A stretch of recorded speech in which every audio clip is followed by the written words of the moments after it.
both cameras. I like that. Lovely stuff. Amazing. Yeah, so we finally got the setup. Guess we look all right.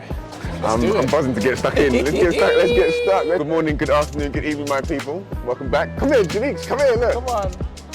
Hey. We are live. We're live at BVA Live today.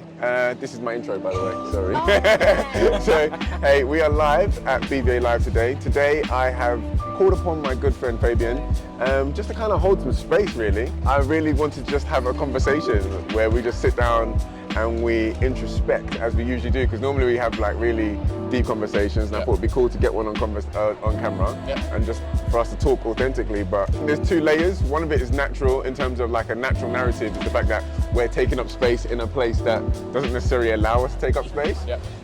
So we are taking up space here, but then on a like content perspective, we are just going to try and introspect and talk about life, wider subjects, the things that move us, don't move us. Some vet things, some non-vet things, and just be authentic. So a big.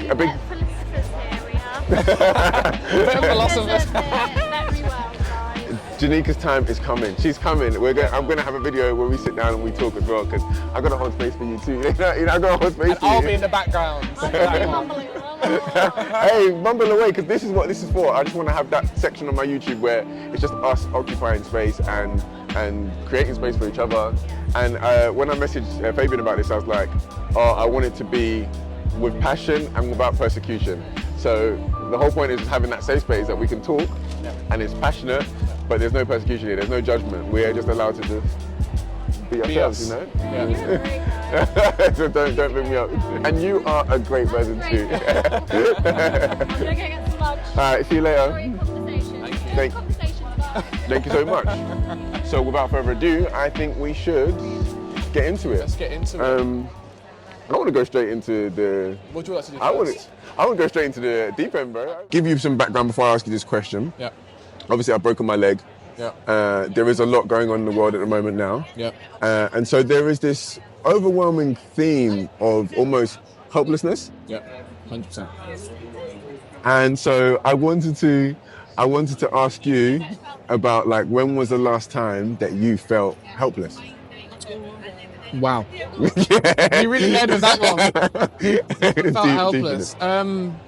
Recently, and quite often, to be honest with you, and I think you set the tone really well in the sense that it is such a common feeling, not only as vets and practitioners in the veterinary space and all the things that are going on, whether it's XL bullies or whether we're talking from someone who's vegan and plant-based, you know, that feeling of overwhelming helplessness, and I think that's really, really common. Particularly with the context of the politics of the world at the moment. You know, we're talking about the situation in Gaza, genuine feeling like wanting to be part of a community where that particular topic is spoken about. And one thing that we do a very good job of is, and people always say this, is that we're extremely authentic and we share a lot about our experiences and the politics beyond just with it, you know. And so that particular discussion that I feel is often missed, just being able to be politically minded is so very recently, like 3-4 days ago, and it's very common. How about you? I think this whole, I want to say 2-3 month period. Breaking my leg, it's not a big deal. Like, it's not that much of a big deal breaking your leg, but it isn't a big deal because it changes a lot of perspectives. And I went from kind of being active, being go, super active, to like all of a sudden I need to sit down in one place. I need to ask people for help. Like, I haven't even talked about this yet on socials, but I've talked about a lot of my friends when I had the conversations. But when I was in the hospital, there was a period when I was in the hospital where I was apologizing to the nurses. I was like, I'm not used to asking people for help. I don't know how to do that, right? So then it just felt like and they were like, you don't have to apologize, like, but just ask us for help when you need it. And I was like, I didn't know how to get that out of me. Yeah. So one of those things, whilst I've been lying in bed, has been reflecting on that. And then, like you said, a lot of the things with politics, a lot of the things with what's going on in the world makes you sometimes feel helpless, because you just sometimes feel like you're not getting your message across. Like, I think there's one thing that I like to say a lot for people is that human beings, we need to be seen, heard and understood. Seen for who we really are, heard for what we really mean, and understood for what we're trying to actually get across, right? And that can only come when somebody authentically sits with you, right? Which is for me the reason why I will share my social media in a way that's so authentic.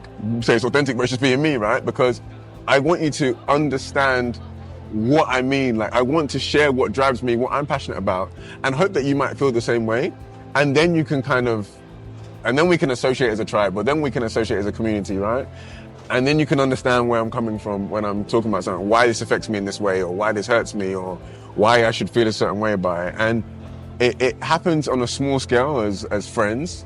You do it with your friends, like, you know, you have those small conversations where, you know, you can understand each other. There's a little bit here, there's a little bit there, but you're not always getting to the bottom of it. Exactly, and you understand each other, right? And I think you want it to be on a bigger scale sometimes when you have a platform where you have a community, that you want people to understand you that same way and share that kind of vulnerability with them, and also share the things that you're passionate about. And so, yeah, I mean, this 2 months, I have had this feeling of helplessness, and that's a weird thing to feel, as I'm normally quite a strong and like, oh, I'll get it done, like, but there is a helpless. And if it needs to be done, you'll do it. But now I'm like, what this injury has done for me is that it's allowed me to sit with it and know that it's not one of the things that's going to last for long, but I can overcome it, and I will overcome it. But I'm just like, let's go through the motion. So during this period, that was what's going to bring me on to the next part. Was like, one of the things I used to reflect was, what do I need right now in this period of like helplessness? And I think a lot of it was community. Yeah. And talking. And community is something that helps you put into perspective about what you actually value. And I think, you know, you use a really good example with regards to the nurses, and asking for help and not having to be that person on the other side. And, you know, it does make you reflect about, like, who was I before this happened? Was I someone who had the skill set, or the person who could always kind of push through and do those type of things? Or was I someone that was struggling to ask for help and felt like I needed to do it myself over and over and over? Yeah. And I think it's a testament to the person that you are, that you would use this opportunity to really reflect. And I guess you've been forced into it. Do you know what I mean? Yeah. You can't help but have something as, I use this word lightly, catastrophic as what we saw. Yeah. And then be faced with a situation where something which I see personally as a big part of who you are, training, being able to exercise is integral to the person that you are. It's integral to me, but I feel like for you it's even bigger facet, and how hard you apply yourself to exercise. It's very hard to have what feels like everything to go to that particular point. And you know, I imagine that it would be a difficult transition for you. But again, you've used this opportunity to draw back, to reflect. And, you know, like, I'm incredibly proud of you using that time to do that. But it is like, coming back to the community that you said, what I have found on and off difficult in the veterinary community is this kind of, sometimes I feel like I'm centered, like I'm here. Like I found you, I found Mahesh, I found loads of other people. You know, and the list is endless. But at the same time, it's like, does the wider veterinary community reflect me? And do I need it to? And all of that. I get it. It's this kind of weird balance between community and helplessness, and flip in between them. Asking the question of, like, does the community reflect you? When you were speaking about the community, right? For me, there was an angle of deconstruction there. So, again, background, I have been deep in my bell hooks bag. This past 2 weeks, I have been, like, because already, I like bell hooks, phenomenal author. Bell hooks, Audrey Lorde, you know, like, you're talking about OGs, Toni Morrison, you're about 60s OGs. and 70s. You know, and bell hooks passed, I think it was 2 years ago now. Yeah. And I was just going back through a lot of her talks with the new school. Yeah. And a lot of it is on deconstruction, right? On a wider sense and on a more micro sense as well. Yeah. And when you're talking about community, you can't help but think about the deconstruction of self. Yeah. So when you were explaining how I've come to reckon with my movement and gym and everything being such a big facet of myself, and then all of a sudden I have that taken away from me, I had to deconstruct myself as to who I am underneath that. Yeah. Who's the bully behind that side of it, yeah? Like, what am I without my movement, or how do I cope without that movement, or what does it even take away from me, right? Because I had to recognize that one of my freedoms was now taken away from me, what does that leave me as an individual? And so that was really interesting to kind of introspect in that way. And when we deconstruct the veterinary community, there's so many of us with so many different facets, and we're so multi-layered as individuals. It's something that I think just needs a bit of like a magnifying glass on top of it. And I kind of wanted to ask you, like, you know, well, how do I feel about it? Yeah, no, well, not just how you feel about it. I want to see you deconstruct yourself. What does deconstruction look like in Fabian? Yeah, top layer. What does it mean to What you? does the word deconstruction mean to you? I think if we're talking, in the context that we're talking about, I think deconstruction means that we're happy to break down the elements of who we think we are and really work out if those are the foundation stones of that person that we're making. From my reading, there's two main ways that I feel are very easy ways to look at it. And one way is that when you're born, or when you start something, not just born, when you start something, there is like this block, this, like, I don't know, let's call it a block of ice where you always get those kind of special sculptures. Yeah. And you kind of chip away, and each time you have an experience, you're like chipping away to reveal the finished version of yourself at any point. Right? And that's one way of looking at it. And the other way is that ultimately the only thing that defines who you are your past experiences. So the future is an unknown. You know, tomorrow we could be doing X, Y, Z, or we may not, even being in the morbid side, we may not be here. But the idea is that your story is the things that you've done, is the past. And so instead of being like this unearthed sculpture that you're moving towards, or like, are you that person and you're moving towards it, or are you always just adding from the ground up? So you're nothing and you're adding a block and you're adding a block and adding a block. So either of those things can work. With regards to me, who are my elements? I once, when I was young, thought that being a vet would be one of my things.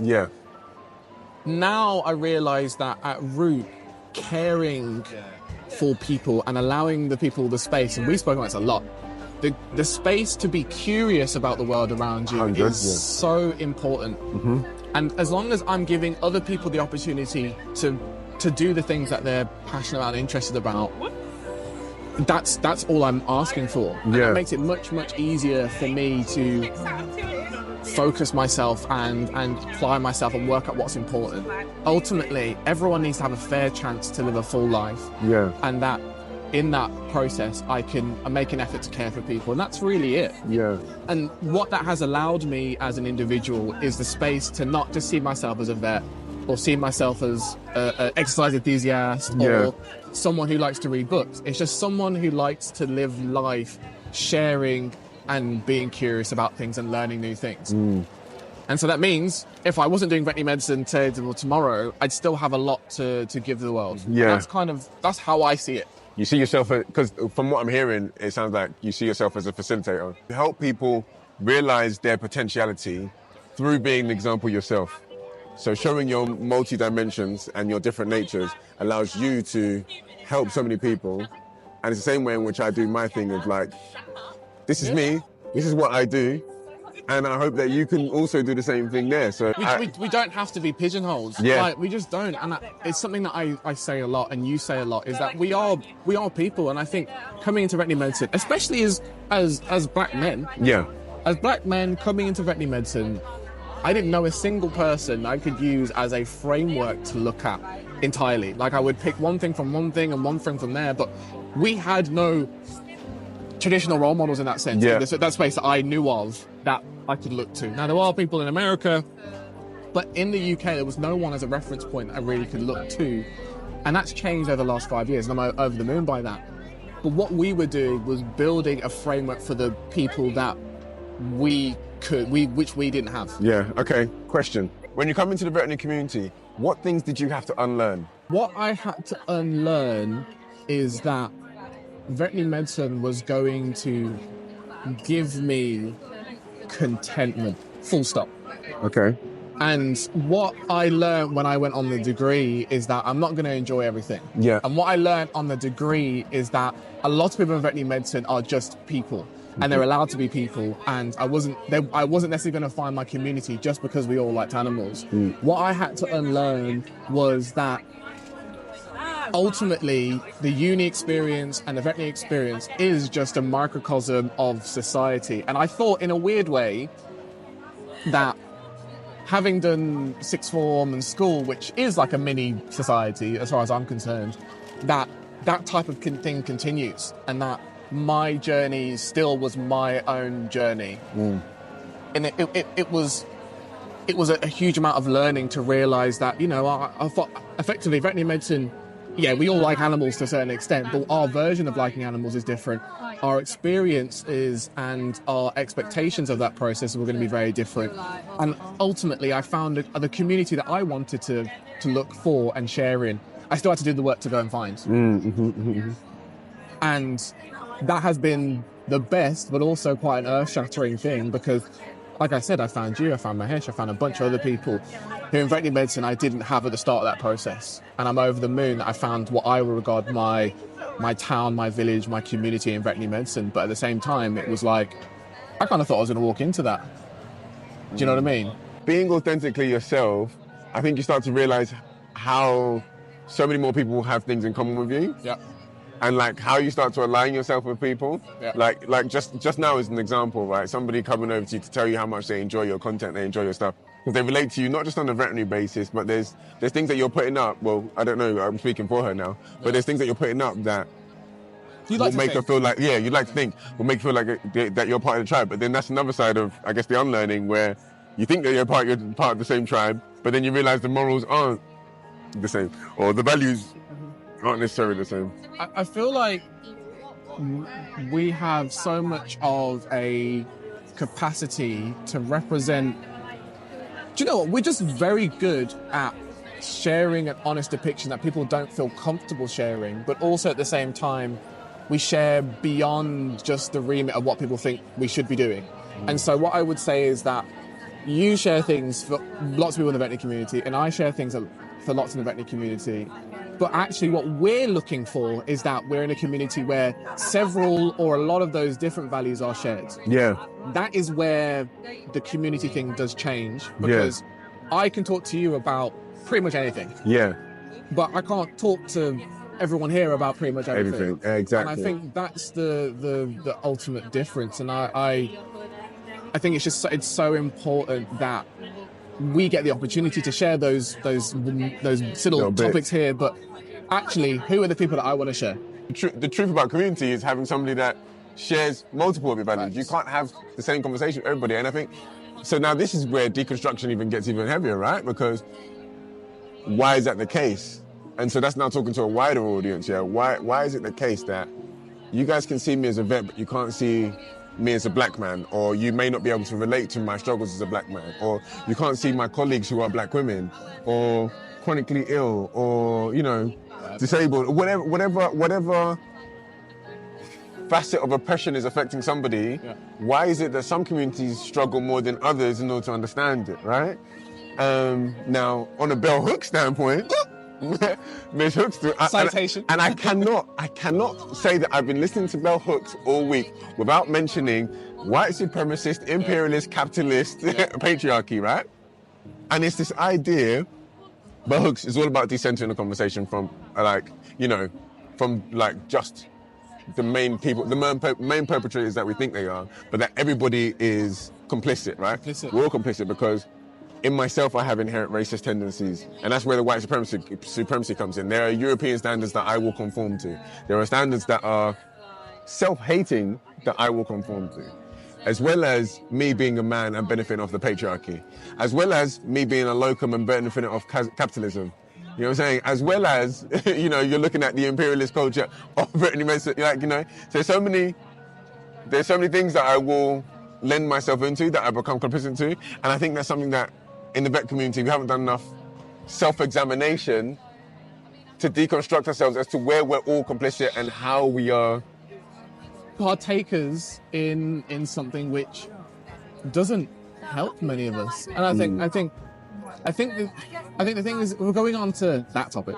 If we're talking about capitalism, and we're talking about we're in an example of a wonderful space where there is community. At the same time, there is a backdrop of creating products and selling products and competing and trying to, without being rude, try and not even force products on people, but push people to consume.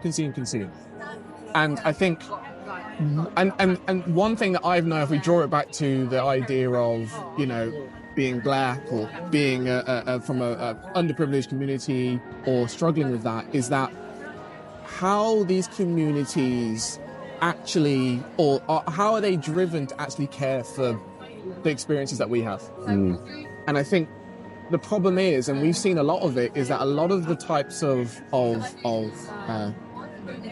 bids for, I don't know, what's the right word? I guess like bids to show the community, the underprivileged community, the chronic illness, whatever, that they actually do care for us, sometimes feels very tokenistic.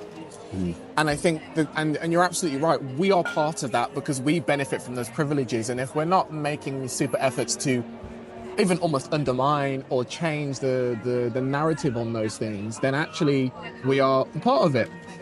So I think coming back to the idea of community is when I say this isn't happening and people are putting black squares. Okay, no, you see, no, because we can't, it's down to you. I don't know if we can gloss over it. We might have to be like, yo. We might have to be honest about it. It's without persecution, right? Yeah. And you talk your truth. You're not being problematic for talking your truth, right? No. So, yeah, like I said. Let's do it. Yeah. When we talk about the idea of virtue signaling and not actually doing the work and making sure that we're part of something without the actual work that comes with it. Yeah. The Black Square, Black Lives Matter, the peak of lockdown and the pandemic and all the other things going on is a perfect example. Yeah. And I think what we need to understand is that, like, veterinary medicine is a microcosm of society. But what I find difficult is that we have a lot of people in the veterinary space who are, well, you're doing amazing things, you're showing them a side of veterinary medicine, and you're a black man, but you're happy to talk about things, you're honest, you are vulnerable, and you do all these amazing things. And yet, when it comes to actually the work that's required in the background to alleviate that stress, so it's not all burden on you. Yeah, exactly. Take off the pressure. To take off the pressure, because it's work. Yeah. It's work for you to have to be that person because no one else is doing it. It's like Wabola's doing it. And it's like, well, no, actually, there's a bigger picture here. And the same for me, like, you know, calling out people for whatever X, Y, and Z. When we're calling about the context of that type of work, that's what we want to see. Yeah. That's what we want to see. And we know we have Affinity Futures, you know, and we have BVEDs and all these things. So we're trying to make that change within veterinary practices to do that. But the problem is, at the root of this, is that if your main aim is to grow as a business, profit comes over people so often. 100%, yep. Like none of these people here, most of them, aren't like non-profit. Mm-hmm. So how do we, at any point, as vet practitioners, as people in the veterinary community, really fit within the community when at the back of our mind we're aware that profit comes over humanity quite often? Yeah, exactly. It's difficult. It's really difficult. I mean, I have a question for you. Like, how do you, considering how much reading you have done and are doing, and you're like a bookworm. When I want to be. When you want to be. But when you do read, you really read. Yeah. Do you have like a day-to-day, I'm just going to get through this type mantra, or are you always followed by all these thoughts and ideas that you've read?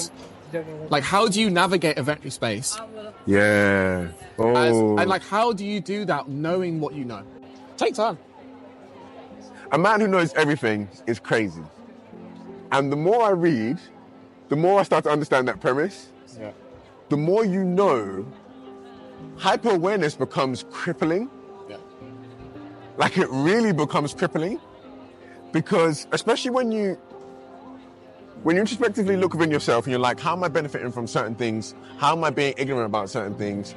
Like, what am I being, like, remiss about? And what am I being blasé about in the world? And then what am I actually focusing my attention to? And you're like, actually, I want to be a better person. I want to care for more people. So you go and do the reading in those areas, right? And when you do the reading in those areas, and when you have the penny drop moments, when you read a sentence and it's like, oh, actually, society is society because it's a mirror of each and every one of us. You're like, oh, what? We are all complicit in patriarchy. Oh, we all have white supremacist biases. Oh, me too as a black man. Yeah. I also have white supremacist biases. Huh? I'm also putting down black women. Yeah. All of a sudden, all these chips. Yeah, and then you start feeling flat. I can't lie to you.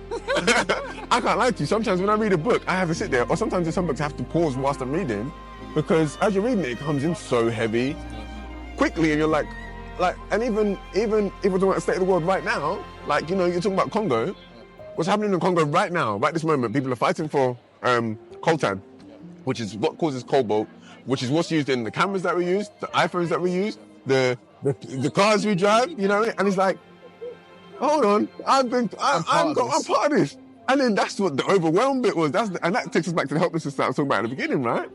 That in that moment, as soon as I started getting deeper and deeper and deeper and deeper and deeper and learning stuff, I'm like, do you know how deeply complicit I am? It's even as simple as what people talk about, like, you know, how you talk about veganism. And me, the first time I realized that I was over-consuming and tried to move myself into that reducitarian, flexitarian, whatever you want to call it, manner, was when I stopped having a chicken every day for lunch. And I was like, yo, I ate a chicken every day for lunch. That's crazy.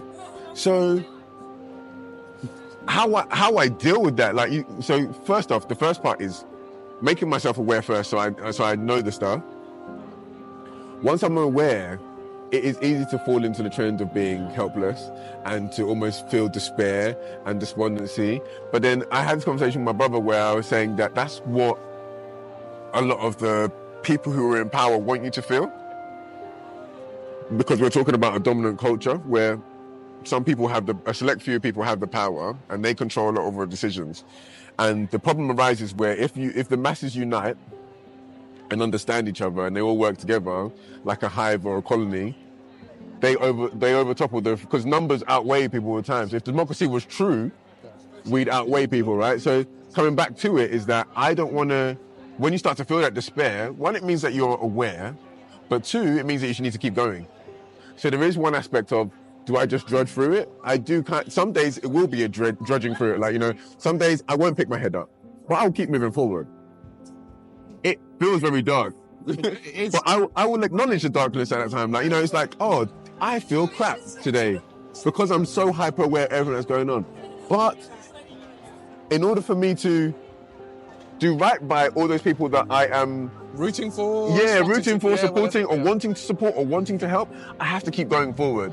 Right? I have to keep going forward, but with my newfound awareness, right? Because you learn from where you were before each time. That's how life is. As you grow, you learn. That's the whole point of growth, right? So as I keep moving forward, I'm moving forward with a new awareness that, oh, actually, I don't have to eat a chicken every day. Oh, actually, vegan chicken's not so bad. Yeah. Or actually, my phone contract's run out. I don't need to get the next iPhone 17 or whatever. I can chill this phone because it's serving me justice. I can reduce my impact. Oh, this is lending to this sort of oppression. This one's lending to this oppression. You know, like, if there is a lift and everybody's waiting for it, somebody there could be disabled. I don't need to do that. Why don't I need to? You know what I'm saying? It's, especially when I broke my leg and I'm sitting there in the midst of seeing stuff, maybe I should be considerate that the person who's walking slow in front of me might have a disability that I cannot see. So I've now moved past the point of where I previously was, where I was ignorant to it, and I've learned it now, and I keep moving forward. So some days it is on despair. Some days you are just dredging through it. Some days it's optimism, because you will join rallies or you'll join protests or you'll meet like-minded people and you'll feel like you're contributing to change, or you might help change somebody's life, or you might change somebody's mind, You could change somebody's life, but change somebody's mind just through a conversation. Yeah. That feels that positive optimism. And then some days it's like, okay, well, let's just, you know, I might just go back to being a bit ignorant for something. Especially when it comes to the capitalism side. I think the capitalism one is the easiest one for me to, like, be remiss about everything else that's going on, because that's what directly benefits me. It's easy to be a capitalist. I've got money in the bank, like, you know, it's easy to be a capitalist, right? That's the whole premise, right? But then you just but the fact that you've learned and you spent time learning of, like, this is what my capitalism is doing to other people. This is where my money is going. This is where my tax money is going. This is where this is going. You start to have a newfound opinion going forward. So I think the big thing for me on how I deal with that is always move forward, but move forward with the information I've learned, and then navigate the world a bit. You can't solve every problem. What you don't want to do is be what I have said about many people, is that willful ignorance, being gifted that information or having the opportunity to make the most of that information and know it's there and still avoid it. And I find that more frustrating, because there's a reason that people willfully ignore information. It's because they either can't be bothered, or, which I think is probably more common, is that they know that that is going to challenge them to make a change, or at least be aware of the change that they're going to have to make. And that in itself, and that willful ignorance, is probably the biggest problem that we have, giving other people and other beings the humanity that they deserve, including us, and not seeing us as just like, oh, these cool, vets, these black vets, and they're like doing something different and they're being is actually that taking on that knowledge that we had to do this in absence of other people doing it, and that requires work. Exactly. And that facilitating a space for us to not have to, I've always said this, it doesn't have to be me, as long as it's somebody. Yeah. And if it's not going to be anybody, then I will do what I can. Yeah. But I'm here for not just it's not about me, it's about making that change that feels materially worthwhile going forward. And and that's why I'm such a big fan of yours, because it is very much that you fill a space that is required desperately for people to see a version of you. And you walk around here and people recognize you, but I know at heart that it's not because you get to be that person who's well known. You do it because you started it, and you continue to do it because you like sharing, you have a passion about it. But ultimately, being visible is such an important part of an experience that we don't have access to, and it just comes back to that, really. And you're absolutely right, we are complicit, but the most important thing is to not think that if we are complicit, that in some way that we can't do something about it. Yeah. It is really, really, really difficult. But you know what? These conversations and allowing people to see the real us and show that we're aware of these things, and we do all the things in spite of the things that are happening in the background, is work. And as long as people celebrate that, we'll celebrate them for their contributions and things. When you're friends with somebody, when you're really good friends with somebody, and you see something afflict them, you want to know how to make it better, or you want to look after them or whatever, right? That is allyship in its nature of I see you struggling because you're my good friend, or because I'm such a fan of your work. How can I make it better? Or how can I even understand what you're coming to grips with? And I think that's a big thing of for me to feel valued in the community, what I'd want is people in that community to actually care. You get some people talk about the conversation of, oh, why is it always going to come down to race? And truth be told, a lot of times in my life I used to try and navigate systems of I don't really have to talk about race. I don't want to talk about race. But then you realize, no, everything does come down to it. It does come down to it. And if you don't see it, if you don't understand why it comes down to it, that's where it's let me do some reading to figure out why that is. Let me do some reading to figure out why I am inherently problematic, or why I have a privilege or a freedom or whatever it may be, you know what I mean? And as a friend or as a consumer or a follower or whatever, sometimes you want to look at what the person who you're admiring, or the person you might be putting on a pedestal, or the person you might be looking at this stuff or inspired by things, you might be looking at, how do I ease a load for them, or how do I, help make their world dream, because you align with them because their world dream might be similar to yours, but how do I make their world dream realized? How do I, if I'm talking about that, I want us all to, if you're talking from a space of you want to be a facilitator for everybody to achieve their potentiality, me as Bolu, how do I look at your stuff and then be oh, I want to help Fabian do the, it's living in my purpose, or it's living in my authentic self. You get what I mean? And it's that kind of thing of like, how would you want the people who consume your footage, or how would you want the people that you're in proximity with, like let's say even in this space that we're in now, how would you want the people to react? What is it that you want from them? Do you know what I want from people is I saw something not too long ago and someone said there's like 5 ways to make content. One where it's like laughy content, and one of it's like this, and like there's different types. And I realized, I was watching this video and I was like, who am I within that? And I realized very quickly that even though I make content which is educational and blah, blah, blah, a lot of the content that I make at root is challenging people. Yeah. I do a lot of challenging. You're good at it as well. And I challenge people to think differently. And that is like the main essence of what I do. And I think that challenge is something that lives within me because I have a certain style of challenging people to think bigger than themselves. Where do you think that comes from, by the way?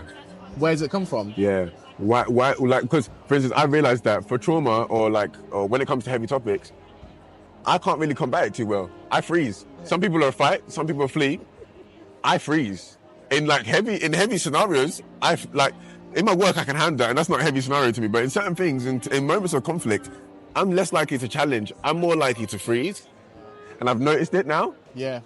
And that's kind of, yeah. Where do you think your innate... Do you know what it is? I think it's funny, when I was growing up, I was conflict averse. Like, I hated conflict. I was the kid in year 5 that if a teacher told me off for a minor thing, I'd burst into tears, genuinely. Yeah.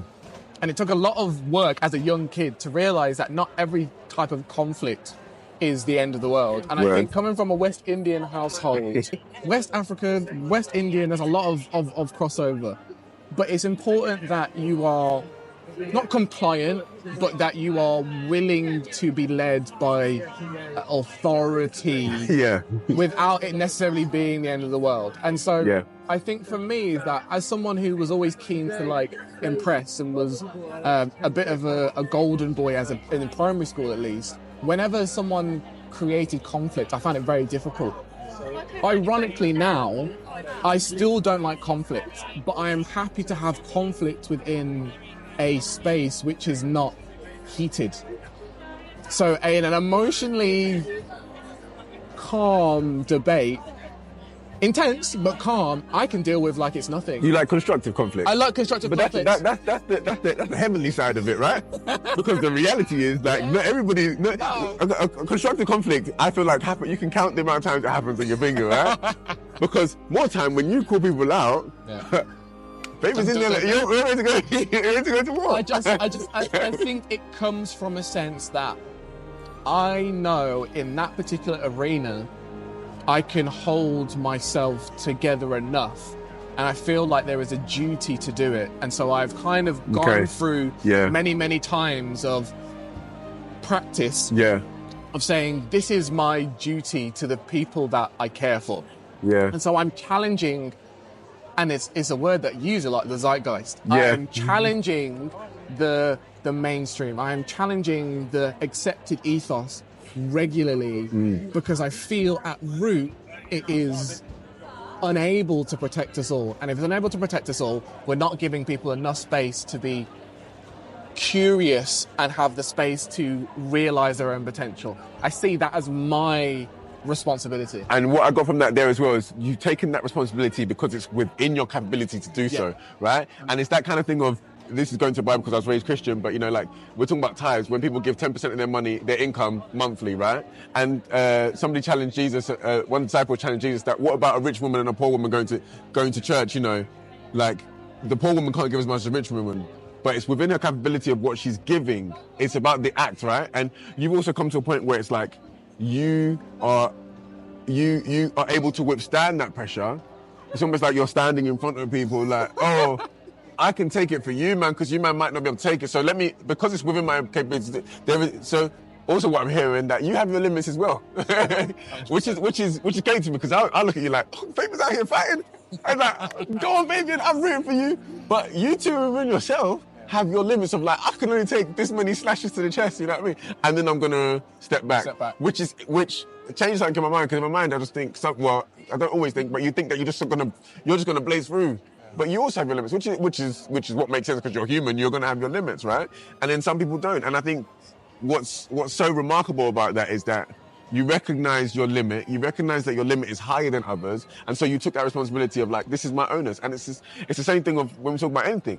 When you have certain privileges, certain strengths, it's your duty to use your strengths to help those that don't have the strengths. It's the same thing of what we talk about speaking out. It's your duty to speak out for those who have no voice. You waited for a point of which, like you said, when you were younger, you didn't have that voice. And as you grew up, you grew into your voice. You had the strength to be like, okay, I can challenge it. And I rate that, yeah. I genuinely have, and know I have the capability. And I know people have seen it too. My brother is legally trained. My mum's legally trained. And, you know, that type of robust conversation is not something that I've always had it in my household. Yeah. And so if there's any better training arena, it's the family you're growing into. 100%. 100%. If I learned how to argue, it's because me and my brother's the only person in this world that can make me full-blown angry. Because he knows how to push my buttons. So now I know how to deal with that anger. Yeah. But he's also one of the only people in the world that will make me look so introspectively with myself that, well, actually, that's wrong. Because I'm so used to so many other people telling me, oh, no, right. And we need, ironically, any type of relationship that you care about needs that person who can challenge you. And you know what, and the reason why you're able to be challenged is because you care about what they say, you care about what they think. 100, and, you know, that ultimately, that is the role I'm trying to facilitate for people in the veterinary community, is that all of you guys, at root, know I'm a nice person. Yeah. But if I have to tell you to fix up, I'm going to do it in a way that's not directed directly as you and you're a bad person, you should go and start like self-flagellating in the street and throwing tomatoes at you and all that. But actually, here's a golden opportunity, here's the information. Yeah. I'm going to tell you that you are, like you said, complicit in something. Yeah. And I'm going to make it so clear that even though you don't have to be out in the streets, like I said, self-flagellated, actually, you're going to have to go home with that information and think about it. And I think, you know, I'm going to rub some people the wrong way, but the problem is that when I come correct, as you know, I will come correct. And there's going to be a really deeply investigated bed that backs it up, you know? And also, I feel like when you're doing it as well, especially when you're going into that, holding a mirror to somebody's face, you're working within a circle of your competence, right? I am not going to talk to somebody about an oppression that I do not understand, you know what I mean? Or something that I haven't done any work on, or that I can't... Done the reading. You know what I mean? You know, done the work, like truly done the work. And it's a big thing about work as well, because work is very self-evident. Like, it speaks for itself. When you've read a lot, or you've read into a plight, or read into anything, it shows. Yeah. So you don't have to profess it off the top of your chest. Like, it will show in how you negotiate, provided that you've, like we said before, provided that you've taken what you've learned and moved forward with that and grown, it shows. So you don't have to be but then that's where you bring your confrontation out in terms of like, okay, well, I've learned this, but I'm going to argue within my circle of competence that, you know, you need to do better here. I think we could talk about this today. What I'll say, I've only got 4 minutes left. You've got 4 minutes, okay. Yeah, but so what we'll do is, should I wrap it up? You want to wrap it up? I'll wrap it up, and then you can wrap it up, and then we have both something each, and then we can put it out.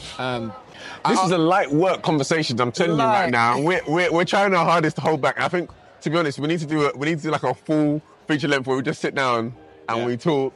I had to buy some more SD cards. I've got the way I run through them. But we'll chop this up for you guys. I think today is a really good, it's like a pilot episode, to be honest with you, because it feels like today was about working out the speed that me and Bolu can do for hours. And what I've learned and what I loved about this conversation is that we're able to do it, it's natural, and like you said at the start, it's not about being persecuted, it's not about being judged, it's about being honest and authentic and sharing something. And you know, it's been an absolute pleasure. So thank you very much, and we'll chop this up and see how everyone likes it and take it from there. Thanks for having me. No worries. Can't really say more than what Fabian said, and might use Fabian's as the outro, but just in case I don't, and I have an extra version, yeah, it's been good to be able to hold a space. I think we've got so many more topics that we can cover and ways in which we can dive. More importantly, I hope it's kind of helpful for you. This is just a ramblings, really. I hope it was valuable for you. I hope you gained some insight into how we think. And I hope it comes out smooth. Yes, smooth. Yeah, I hope you can make some sort of sense from it. If you don't make any sort of sense from it, then that's fine. It's on the YouTube channel. It's probably going to get like 10 views. But, we're putting it out there. So, you know, and I appreciate you for listening as always. Thank you guys. And Fabian, I appreciate you for coming down. Holding the space is nice. You held the space for me. I feel like I could hold a space for you, and yeah, we'll do this again. Soon. For sure. Thank you guys. Love, guys. Let's do it. Amazing. I was like, we've got 2 minutes left. I didn't even check the SD card.